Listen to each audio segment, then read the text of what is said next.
The year was 1882, and life in Boston had become impossible for 23-year-old Mary Henderson. She sat in her tiny room above the hat shop where she worked, staring at the stack of bills that seemed to grow taller each day.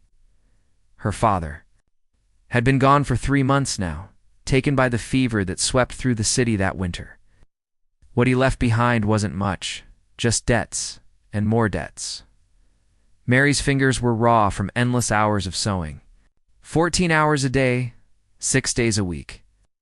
And still, she couldn't make enough to cover the rent, let alone the money her father owed to half the merchants in town. The shop owner, Mrs. Kelly, had been patient, but even her kindness was wearing thin. Mary could see it in her eyes, the look that said her time was running out. "There's got to be another way," Mary whispered to herself, rubbing her tired eyes. She'd been up since before dawn, working by candlelight to finish a rush order. But no matter how fast her needle moved, the money never seemed to be enough. When she saw it, a crumpled newspaper someone had left behind at the shop. Mary almost threw it away, but something made her stop and smooth out the wrinkled pages. There in the back section, between advertisements for patent medicines and farm equipment, was a small notice that would change everything. Seeking a good Christian woman for marriage, ranch owner in Colorado Territory desires a wife of strong character. Must be willing to work hard and adapt to frontier life. Comfortable home and security provided. Write to William Garrett, Pine Ridge, Colorado. Mary read the words 3 times before they really sank in. A mail-order bride. She'd heard whispers about such arrangements. Women who traveled west to marry men they'd never met. Gosh, it seemed desperate. Almost scandalous. But then again, what choice did she have? The next morning, she sat down with her best paper and ink. Writing the letter took her hours. What do you say to a complete stranger who might become your husband? She told him about her work as a seamstress, her father's recent death, and her need for a fresh start. She didn't mention the debts or how desperate she truly was. That seemed like something better saved for later. William Garrett's first letter arrived 2 weeks later. His handwriting was neat and careful, like a man who'd had some education. He wrote about his cattle ranch, the beautiful mountains that surrounded his land, and how lonely life could be without a companion to share it with. He sounded kind, maybe even gentle. He promised her a good life, far from the crowded, dirty streets of Boston. "I have a comfortable house," he wrote, "with real glass windows and a stone fireplace.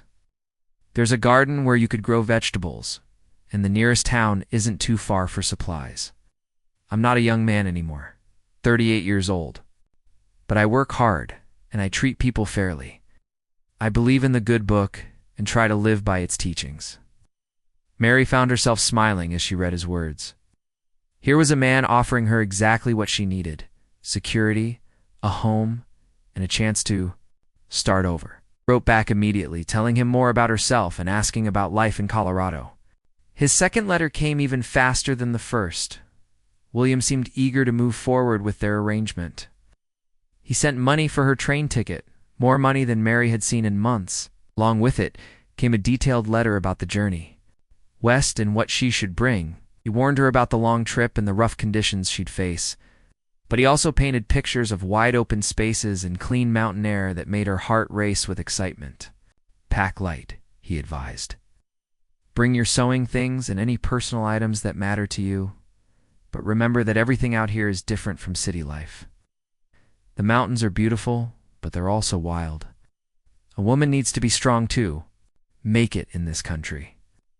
Mary spent her last weeks in Boston preparing for the journey. She sold what little she had, paid off what debts she could, and said goodbye to the few friends she'd made. Mrs. Kelly was sorry to see her go, but understood why she had to leave. "You're brave, child," the older woman said, pressing a small bundle of food into Mary's hands. "Braver than I ever was at your age. That man better treat you right, or he'll answer to me." The train station was chaos, people rushing everywhere. Steam hissing from the great iron machines, porters shouting about departures and arrivals. Mary clutched her small trunk and carpet bag. Everything she owned in the world reduced to 2 pieces of luggage. In her pocket was her mother's wedding ring, the only thing of real value she had left. The journey west took 5 days. Mary had never been on a train before, and the constant rocking and noise made her sick for the first day. But as they traveled further from Boston, she began to feel something she hadn't experienced in months: hope. Through the window, she watched the countryside change from crowded cities to rolling farmland to endless plains that stretched beyond the horizon. Other passengers came and went. At one stop, an elderly man asked her where she was headed. When Mary mentioned Colorado, he nodded approvingly. "Good country out there," he said. "Hard country, too. Takes a certain kind of person to make it. You look like you might have what it takes." Mary wasn't sure what that meant, but she took it as encouragement. She spent hours staring out the window, trying to imagine her new life. Would William be as kind as his letters suggested? Would she be able to adapt to ranch life? She'd never seen a cow up close, let alone lived on a farm.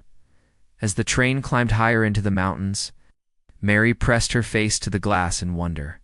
She'd never seen anything like these towering peaks, their tops covered in snow even in late spring. The air seemed cleaner here, and the silence between train stops was unlike anything she'd known in Boston. Finally, on a bright Monday morning, the conductor called out Denver. Mary's heart pounded as she gathered her belongings. This was it, the end of her old life, and the beginning of something completely unknown. The train station in Denver was smaller than Boston's, but just as busy. Mary stepped onto the platform, looking around nervously for the man who was supposed to meet her. William had written that he'd be there, wearing a brown hat and carrying a sign with her name. She saw him before he saw her. A tall man with broad shoulders and sun-darkened skin, holding a piece of cardboard that read Mary Henderson. He looked older than she'd expected, with lines around his eyes and gray streaking his dark hair. When their eyes met, he smiled. But something about that smile made Mary's stomach tighten with uncertainty. "Miss Henderson?" His voice was deep, rougher than she'd imagined. "I'm William Garrett. Welcome to Colorado." He reached for her trunk. Mary noticed his hands large and calloused, with a grip that seemed almost too firm when he shook hers. Up close, she could see that his brown eyes were cold, despite his welcoming words. Something was different from what she'd expected, but she pushed the feeling aside. After all, meeting a stranger was bound to be awkward. "The wagon's just outside," William said, lifting her trunk easily. "We'll get you settled, then head out to the ranch. It's about a day's ride from here." Mary followed him through the crowded station, her carpet bag clutched tightly in her hands. This was her new life beginning, and there was no turning back now. Whatever waited for her in the Colorado mountains, she would face it with courage. She had to. There was nowhere else to go. The wagon ride to William's ranch took longer than Mary had expected. They traveled through dusty trails that seemed to lead nowhere, passing through small towns that looked more like clusters of wooden buildings than real settlements. William didn't talk much during the journey, which gave Mary plenty of time to study her new husband and wonder what she'd gotten herself into. The wedding ceremony had been quick and cold, just 30 minutes after meeting William at the train station. Mary found herself standing in front of a justice of the peace in a small, cramped office. There were no flowers, no music, no friends to witness the moment. Just William, Mary, and 2 strangers pulled in from the street to serve as witnesses. "Do you take this man to be your husband?" the justice asked, barely looking up from his papers. Mary's voice had been barely a whisper when she said, "I do." William's response was firm and loud, like he was making a business deal rather than a marriage vow. The whole thing felt more like signing a contract than joining 2 lives together now. As their wagon bounced along the rough mountain trail, Mary tried to make conversation. She asked about the ranch, about the animals, about the other people who worked there. William's answers were short and sharp, like he didn't want to be bothered with questions. "You'll learn what you need to know when we get there," he said when Mary asked about her duties as his wife. "Ranch life isn't like city life. Out here, everyone works, and everyone follows the rules." The way he said rules made Mary's chest tighten with worry. What kind of rules was he talking about? She wanted to ask, but something in his tone warned her to stay quiet. When they finally reached the ranch, Mary's heart sank. The house was smaller than she'd imagined, and the whole place looked rough and worn down. Cattle grazed in fields that stretched to the mountains, and a few ranch hands working near the barn looked up as the wagon approached. None of them waved or smiled. They just stared for a moment, then went back to their work. "Home sweet home," William said, but there was no warmth in his voice. "Come on, I'll show you around." Your inside of the house was dark and simply furnished. The kitchen had a wood stove and a table that had seen better days. The bedroom was small, with a bed, a dresser, and little else. Mary's heart was racing as she looked around, trying to process that this was now her home. "I expect meals on time," William said, standing in the kitchen doorway. "Breakfast at sunrise, lunch when the sun's overhead, dinner when the work's done. The hands eat in the bunkhouse, but you'll cook for me here in the main house?" Mary nodded, trying to remember everything he was telling her. She'd cooked for herself and her father, but feeding a working ranch was different. She hoped she could manage. "Another thing," William continued, his voice getting harder. "I don't like chatter during meals. A man needs peace and quiet after a long day's work, you understand?" "Yes, of course," Mary said quickly. "I understand," but she didn't understand. Not really. In the letters, William had seemed like a man who would enjoy conversation, would want to know about her day and share stories about his own. This William seemed like a completely different person. The first few days were hard, but Mary tried. To make the best of it, she learned to cook on the wood stove, which was trickier than the gas stove she'd used in Boston. She burned the bacon the first morning and overcooked the beans at dinner. William didn't say anything, but she could see his jaw tighten with anger. "Sorry," she said quietly. "I'm still learning." William looked at her for a long moment, then picked up his plate and threw it against the wall. The crash made Mary jump and gasp. Pieces of broken pottery scattered across the floor. "In this house, we don't waste food," he said, his voice deadly calm. "And we don't make excuses. You'll clean that up and do better tomorrow." Mary's hand shook as she swept up the broken pieces. This wasn't the man who had written her gentle letters about mountain sunsets and quiet evenings by the fire. This was someone else entirely, someone who frightened her. Things got worse from there. William found fault with everything Mary did. The coffee was too weak, then too strong. She didn't clean the house properly. She took too long to prepare meals. She used too much soap when washing clothes. Nothing she did was ever good enough. The worst part was how he corrected her mistakes. First, it was just harsh words and cold stares. But soon, William started grabbing her arm when he was angry, his fingers leaving bruises that she had to hide under long sleeves. When she burned the cornbread one evening, he pushed her hard enough that she fell against the kitchen counter. "You're not in Boston anymore," he said, standing over her as she tried to catch her breath.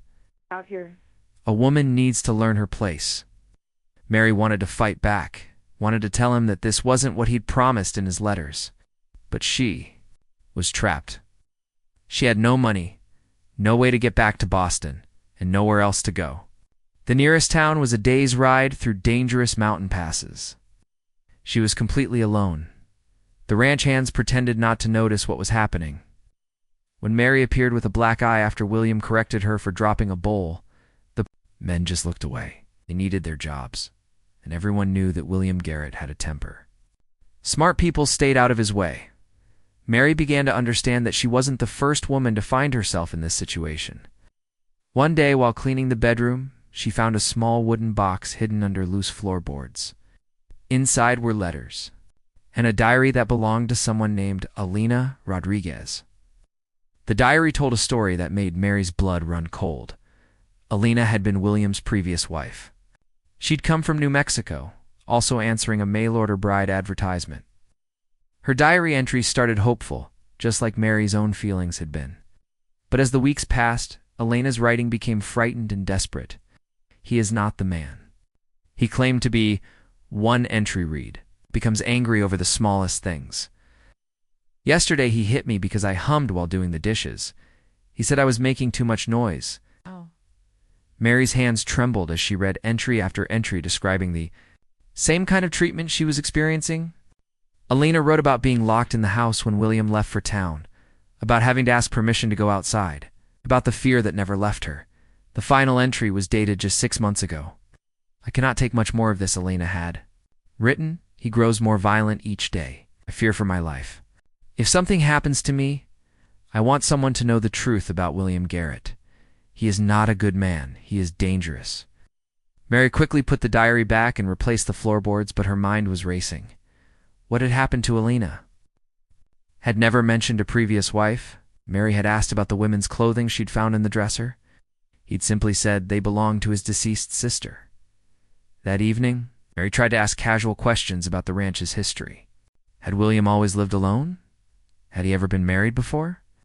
But William's eyes grew cold and dangerous when she brought up the subject. I don't like nosy women, he said quietly. I don't like questions about things that don't concern. You do well to remember that. Mary nodded and stayed quiet, but inside, her mind was working furiously.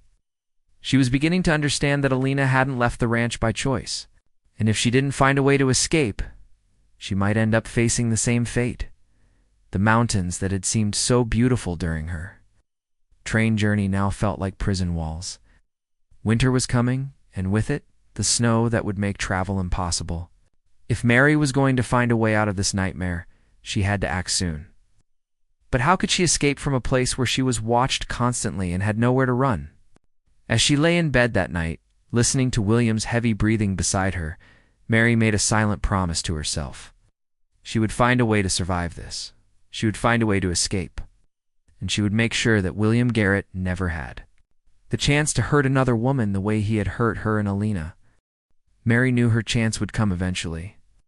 She just had to be patient and ready. For weeks, she watched William's routines, memorized his patterns, and slowly gathered supplies without him noticing. Had a piece of bread here, a strip of dried meat. There, she hid everything in Elena's old wooden box under the floorboards. It's the same place where she'd found the diary that revealed the truth about her husband. The opportunity came on a cold November morning when William announced he was riding to town to buy cattle from a neighboring ranch. The trip would take him at least 2 days, maybe 3 if the weather turned bad. Mary nodded and wished him a safe journey, but inside her heart was pounding with excitement and terror. Don't get any ideas while I'm gone, William warned her as he loaded his saddlebags. Jake will be checking on you and he knows to report back to me about everything you do. Jake was the oldest of the ranch hands, a weathered man who rarely spoke but always seemed to be watching. Mary had noticed how he kept an eye on her whenever William was away from the house, even for short periods. But she also knew that Jake spent most of his time with the cattle in the far pastures, especially during the day. Mary waited until William's horse disappeared over the ridge before she put her plan into action. She moved quickly, but carefully, gathering the supplies she'd hidden away over the past weeks. The food wasn't much. Some bread, dried meat, a few apples she'd saved from her own meals. She wrapped everything in a cloth bundle that she could carry easily. From Elena's box, she took the diary.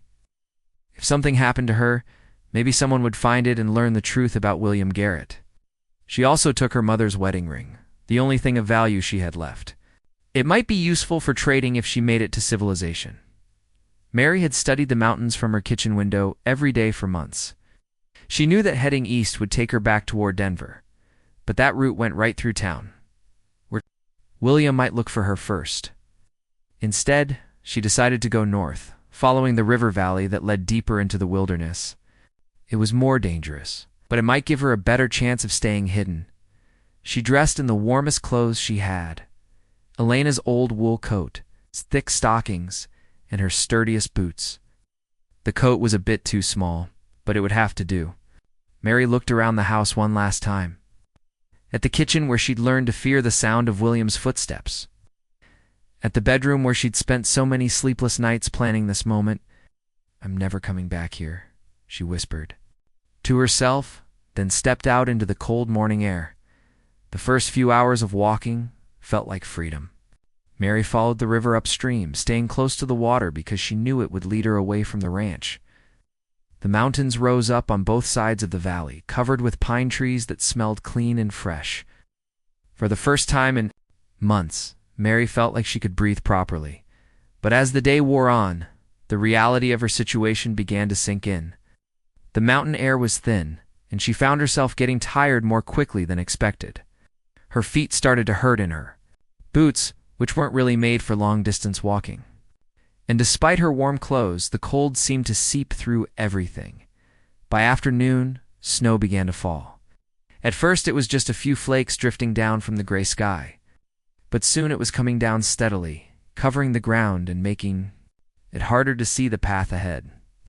Mary pulled Elena's coat tighter around her body and kept walking. She couldn't stop now, not when she'd only been gone for half a day.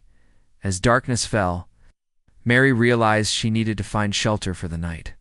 She'd never spent a night outdoors in her life, and the temperature was dropping fast. Following the river, she found a spot where some large rocks created a natural windbreak. It wasn't much, but it would have to do. Mary ate a small piece of bread and some dried meat, trying to make her supplies last as long as possible. She wrapped herself in Elena's coat and tried to sleep, but the cold kept waking her up. Every sound in the darkness made her heart race. Was that the wind in the trees, or someone coming after her? The second day was worse. Mary's feet were blistered and bleeding inside her boots. The snow was deeper now, making every step an effort. She was hungry, but she forced herself to eat only tiny portions of her remaining food. She had no idea how long she would need to make it last. Sometime in the afternoon, she heard something that made her blood freeze. Dogs barking in the distance. William had returned early and discovered her escape. Mary's legs felt weak with fear, but she forced herself to keep moving. She left the river and headed up into the thicker forest, hoping the trees would hide her tracks and confuse the dogs. But the barking was getting closer. Mary could hear men's voices now, calling to each other across the valley. William's voice rose above the others, angry and threatening. "She can't have gone far," he shouted. "Spread out and check every trail. When we find her, she's going to wish she'd never been born." Mary's heart was pounding so hard she thought it might burst. She stumbled through the snow, pushing through pine branches that scratched her face and caught at her clothes. Behind her, the voices were getting louder. The dogs had picked up her scent. "This way," one of the men yelled. "The dogs have something." Mary ran faster than she'd ever run in her life, but the snow was deep and her legs were already tired from 2 days of walking. She could hear the dogs getting closer, their barking more excited now that they were on a fresh trail. She came to. A steep slope covered with loose rocks and snow. It looked dangerous, but staying on the level ground meant certain capture. Mary started down the slope, trying to step carefully, but her foot slipped on a hidden rock. She tumbled down the hillside, rolling and sliding through the snow and rocks until she crashed into a fallen tree at the bottom. Everything hurt. Mary's head was spinning, and she could taste blood in her mouth. Her left ankle felt wrong when she tried to stand on it. But the voices were still coming, closer now. She had to keep moving. Limping badly, Mary forced herself to keep going. The forest was thicker here, the trees growing close together. She could barely see the sky through the branches overhead. Snow continued to fall, and the wind was getting stronger. "I see tracks." William's voice echoed through the trees. "Fresh ones." She went this way. Mary's ankle gave out completely, and she fell face first into the snow. She tried to get up, but her body wouldn't cooperate anymore. The cold, the hunger, the pain, and the fear had finally overwhelmed her. She could hear the dogs barking. Very close now. In a few minutes, William would find her. And then ... Mary closed her eyes and tried to prepare herself for whatever was coming. She'd tried to escape, and she'd failed. But at least she'd tried. At least she hadn't just given up and accepted her fate like Elena apparently had. The barking suddenly stopped. Mary opened her eyes, confused by the silence. She could still hear William and his men calling to each other, but they sounded farther. Away now, not closer. What had happened to the dogs? A shadow fell across her, and Mary looked up to see a figure standing over her in the snow. It wasn't William. This man was younger, with long dark hair and clothes that looked nothing like what the ranch hands wore. He was studying her with dark, intelligent eyes that seemed to take in everything. Her injuries, her fear, her desperate situation. For a moment, neither of them moved. Mary didn't know who this stranger was or what he wanted, but something in his expression told her that, for the first time in months, she might have found someone who didn't want to hurt her. The man standing over Mary didn't look like anyone she'd ever seen before. His skin was darker than the ranch hands, weathered by sun and wind. His black hair hung in 2 long braids, and he wore clothes made of leather and fur that looked like they belonged to the wilderness itself. Most striking were his eyes, dark and intelligent. Studying her with a mixture of curiosity and concern, Mary tried to speak, to explain who she was and why she was lying half frozen in the snow, but only a weak whisper came out. Her lips were cracked and bleeding from the cold, and her whole body was shaking uncontrollably. The stranger knelt beside her, his movements careful and quiet. He spoke in a language Mary didn't understand, but his tone was gentle, and she didn't respond. He switched to English, though his accent was different from anything she'd heard. "You are hurt," he said simply, "very cold. You will die if you stay here." Mary managed to nod. She wanted to tell him about William, about the men chasing her, but she could barely keep her eyes open. The stranger seemed to understand her urgency. Without words, he looked back through the trees, listening to the distant voices of the search party. "Bad men chase you," he said. It wasn't a question. "Yes," Mary whispered. "My husband, he hurts me." The stranger's expression darkened. He stood up and listened again to the voices in the distance. William was shouting orders to his men, his anger carrying clearly through the cold air. "Can you walk?" the stranger asked. Mary tried to stand, but her injured ankle wouldn't support her weight. She shook her head, tears of frustration freezing on her cheeks. She'd come so far, only to be caught because her body had finally given out, without another word. The stranger lifted Mary into his arms. She was surprised by how strong he was. He carried her as easily as if she were a child. The forest with incredible quiet, his feet seeming to know exactly where to step to avoid making noise. Behind them, the voices of William's search party grew fainter. They traveled for what felt like hours, though Mary drifted in and out of consciousness. When she was awake, she noticed how the stranger navigated through the wilderness like he'd been born there. He knew every tree, every rock, every safe path through the snow. He was taking her somewhere, but she didn't know where or why he was helping her. Finally, he emerged into a hidden valley that Mary never would have found on her own. The wind was calmer here, blocked by the high walls of rock and pine trees. Smoke rose from several small structures that looked nothing like the buildings Mary was used to. These were made of animal skins stretched over wooden frames, designed to blend into the landscape.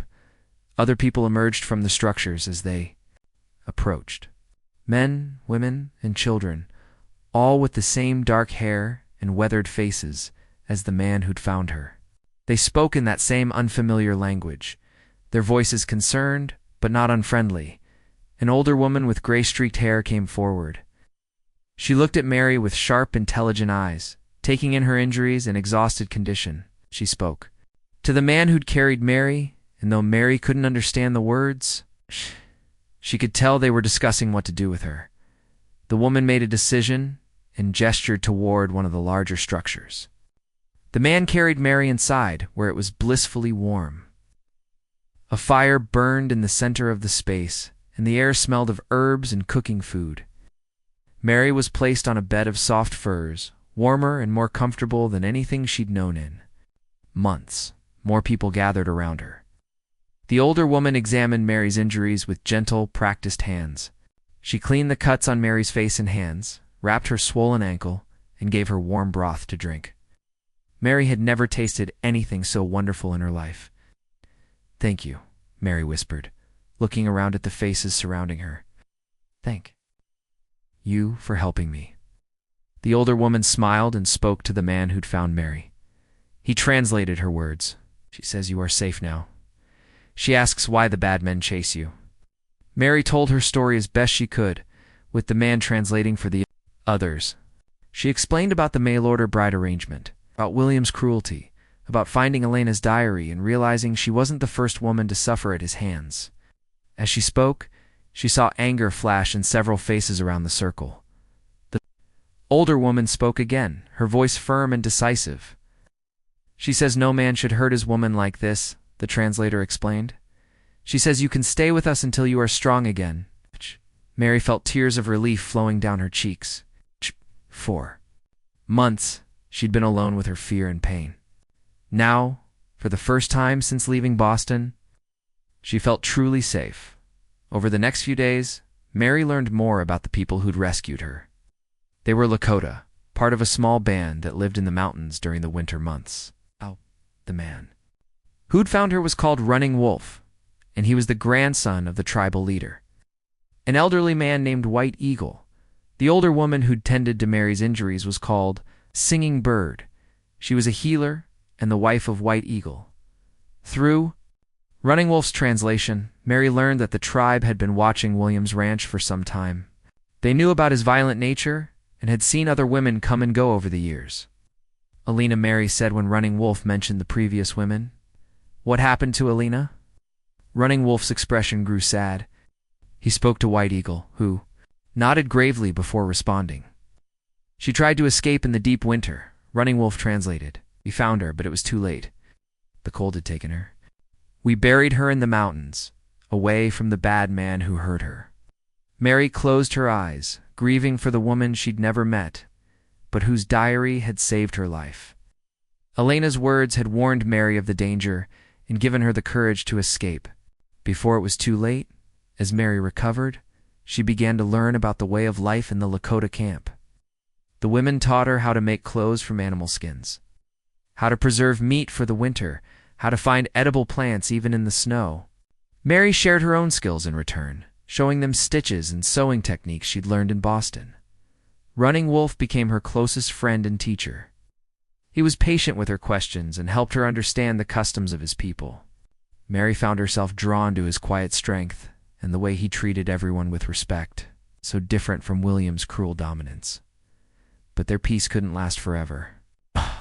One morning, Running Wolf returned from a scouting trip with troubling news. William had found their valley. He was camped less than a mile away with several of his men, and he was demanding the return of his property.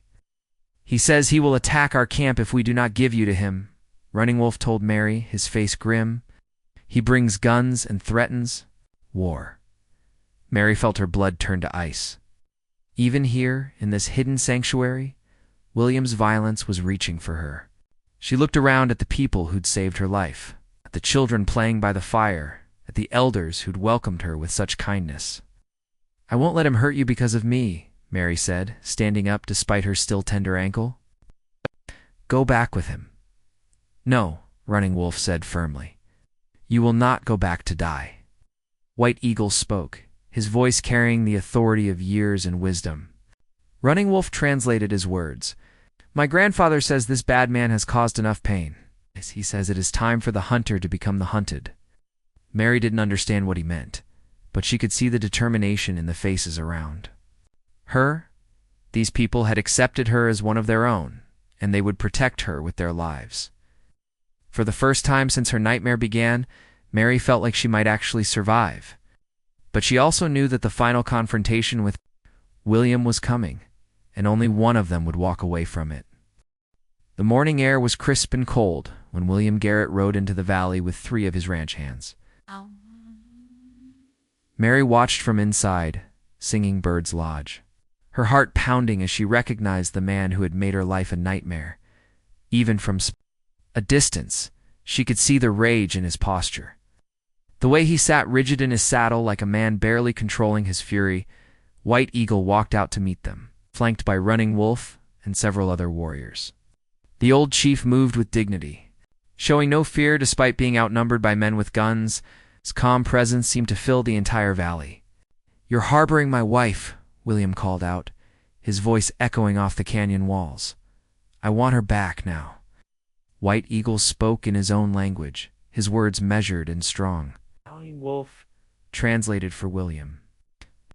My grandfather says a woman came to us seeking protection from a man who hurt her. He says she is no longer your wife in any way that matters. William's face turned red with anger. She belongs to me. We were married in a church, legal and proper. You people have no right to keep her from me. A marriage means nothing when one person treats the other like an animal, Running Wolf replied, speaking for himself now. We have seen the marks you left on her. We know what kind of man you are. Mary could see William's hands tightening on his horse's reins. She knew that look in his eyes, the same cold fury she'd seen before he'd struck her. But here, surrounded by people who wouldn't look away or pretend they didn't see, William seemed smaller somehow, less terrifying. I'll give you one more chance, William said, his voice deadly quiet. Hand over my property, or there's going to be trouble for all of you. White Eagle spoke again, and this time his words carried a finality that needed no translation. Wolf stepped forward. My grandfather says you can have the woman back, but only if you can take her. He challenges you to single combat, by the old ways. If you win, she goes with you. If you lose, you leave this valley and never return. William laughed, a harsh sound that had no humor in it. You think I'm going to fight some old Indian over a woman? I've got guns, and I've got men. I don't need to play your games. Then you are a coward as well as a cruel man, Running Wolf said calmly. A real man would accept the challenge. The words hit William like a slap. Mary could see his pride warring with his caution.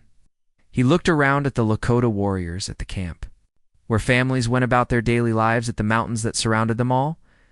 Finally, his arrogance won out. Fine, he said, dismounting from his horse. I'll beat your old chief, and then I'll take what's mine. But White Eagle shook his head and spoke again. Running Wolf smiled grimly as he translated. My grandfather says he is too old for such things. He chooses me to fight in his place, as is his right. William looked at Running Wolf, younger, leaner, but clearly strong and capable.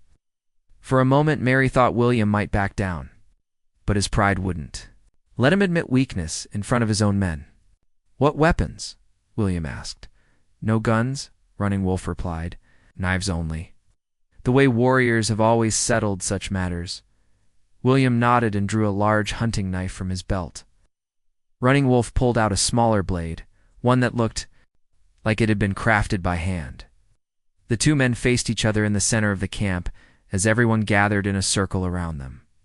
Mary wanted to look away, but she couldn't. So much depended on this fight. Her freedom, her life, her future. She found herself silently praying to any god who might be listening that Running Wolf would be safe. The fight began slowly, the two men circling each other like wolves. William was bigger and heavier, but Running Wolf moved with the grace of someone who had trained for combat his entire life. William lunged first, trying to use his size advantage to overpower his opponent, but Running Wolf was ready, slipped aside at the last moment, and William stumbled past him. The ranch hands shouted encouragement to their boss, while the Lakota watched in tense silence. Again and again, William tried to use brute force to end the fight quickly. But Running Wolf was patient, wearing him down, making him work for every attack. The cold mountain air and William's own rage were taking their toll. His movements became slower, clumsier. Finally, Running Wolf saw his chance. As William swung his knife in a wide, desperate arc, the younger man stepped inside his guard. There was a brief struggle, and then William cried out in pain as Running Wolf's blade found its mark. William fell to his knees, his knife dropping. From nerveless fingers, he looked up at Running Wolf with surprise and fear, as if he couldn't believe someone had actually beaten him.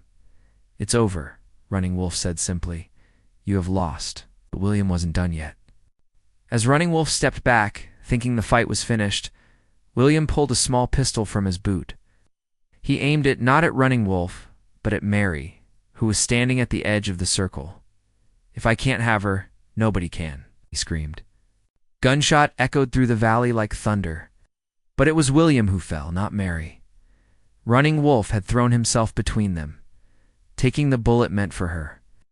As he collapsed, several Lakota warriors rushed forward and disarmed William permanently. Mary ran to Running Wolf's side, pressing her hands against the wound in his shoulder. Blood seeped between her fingers, but his eyes were clear and alert. Are you hurt? He asked her, even as he lay bleeding in the snow. No, Mary whispered, tears streaming down her face. "You saved me again." Singing Bird hurried over with her. Healing supplies, pushing Mary gently aside so she could tend to Running Wolf's wound. As she worked, White Eagle spoke to his grandson in their own language. Even without understanding the words, Mary could hear the pride and love in the old man's voice. William's ranch hands, seeing their employer defeated and their situation hopeless, quietly mounted their horses and rode away. They wanted no part of whatever consequences might follow. William himself would never threaten anyone again. In the days that followed, as Running Wolf recovered from his wound, Mary had to make a choice about her future. She could return to the white settlements, try to make a new life among her own people, or she could stay here, in this hidden valley. With the people who had risked everything to protect her, the decision wasn't as hard as she'd expected. These people had shown her more kindness and respect in a few weeks than she'd known in her entire life. They valued her for who she was, not as property to be owned or controlled. When Running Wolf asked her to stay and become his wife, truly, his wife in a partnership of equals, Mary said yes without hesitation. The ceremony was beautiful. Held under the open sky with the whole tribe as witnesses, instead of the cold, legal transaction that had bound her to William, this felt like a celebration of love and new beginnings. Mary wore a dress made of soft deerskin, decorated with beads and feathers that Singing Bird and the other women had. Spent days preparing as the seasons changed. Mary learned to think of herself not as Mary Henderson or even Mary Garrett, but as the person the tribe had named her, Morning Star, the woman who had brought light after darkness. She helped other women who found themselves in desperate situations. Using her knowledge of both worlds to build bridges between the Lakota and the white settlements, she and Running Wolf built a life together based on mutual respect and genuine love. They had children who grew up knowing both their mother's stories of the eastern cities and their father's traditions of the mountains. Mary taught them to read and write, while Running Wolf showed them how to track animals and read the signs of changing weather. Years later, when Mary looked back on her journey from the desperate seamstress in Boston to the respected woman she'd become, she marveled at how different her life had turned out from anything she could have imagined. The mountains that had once seemed like a prison had become her home and her salvation. Sometimes she thought about Elena, the woman whose diary had saved her life by revealing the truth about William. In the Lakota way, she honored Elena's memory. By ensuring that her story was told, that her suffering hadn't been meaningless, every woman Mary helped to escape an abusive situation was a tribute to Elena's courage and a promise that no woman should have to face such darkness alone. The mail-order bride who had traveled west seeking security had found something far more precious. A family that valued her, a partner who respected her, and the strength to help others find their own paths to freedom.